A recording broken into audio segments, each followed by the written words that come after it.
മാസപ്പടി കേസിൽ ഇഡി അന്വേഷണത്തിൽ CMRL താൽക്കാലിക ആശ്വാസം. വെള്ളിയാഴ്ച വരെ തുടർ നടപടി പാടില്ലെന്ന് ഹൈക്കോടതി. ഇഡി അന്വേഷണം തടയണമെന്ന CMRL ഹർജിയിൽ വെള്ളിയാഴ്ച വിധി പറയും. നിരപരാധിത്വം തെളിയിക്കാൻ അന്വേഷണം പൂർത്തിയാക്കാൻ അനുവദിക്കുകയല്ലേ വേണ്ടതെന്ന് കോടതിയുടെ ചോദ്യം. എൻഫോഴ്സ്മെന്റ് ഡയറക്ടറേറ്റിന് ഈ കേസ് അന്വേഷിക്കാൻ അധികാരമില്ലെന്ന വാദമാണ് CMRL ഉന്നയിച്ചത്. ECR ഇടാൻ SFIO റിപ്പോർട്ട് മാത്രം പോരെന്ന് CMRലിനു വേണ്ടി സിദ്ധാർത്ഥ ലൂത്ര വാദിച്ചു. SFIO കംപ്ലൈന്റ് രജിസ്റ്റർ ചെയ്തിട്ടുണ്ട്. തുടരന്വേഷണം വേണമെന്ന് ഇഡിയും നിലപാടെടുത്തു. അന്വേഷണം തടസ്സപ്പെടുത്തുന്നത് എന്തിനെന്നും നിരപരാധിത്വം തെളിയിച്ചാൽ ക്ലീൻ ചീറ്റ് ലഭിക്കുമല്ലോ എന്നും CMRലിനോട് കോടതി ചോദിച്ചു.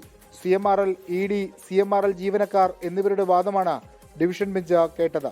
3 മണിക്കൂർ നീണ്ട വാദത്തിനൊടുവിൽ വെള്ളിയാഴ്ച വിധി പറയാമെന്ന നിലപാട് കോടതി സ്വീകരിച്ചു. വിധി വരുന്നതുവരെ കേസിൽ തുടർ നടപടികൾ പാടില്ലെന്നും കോടതി ഇഡിക്ക് നിർദ്ദേശം നൽകി. ഇഡിക്ക് വേണ്ടി അഡീഷണൽ സോളിസിറ്റർ ജനറൽ ഹാജരായി. വെള്ളിയാഴ്ച വിധി വന്ന ശേഷം തുടർ തീരുമാനമെടുക്കാമെന്ന നിലപാടിലാണ് ഇഡിയുള്ളത്. വിഷ്ണു സുരേഷ്, 24, കൊച്ചി.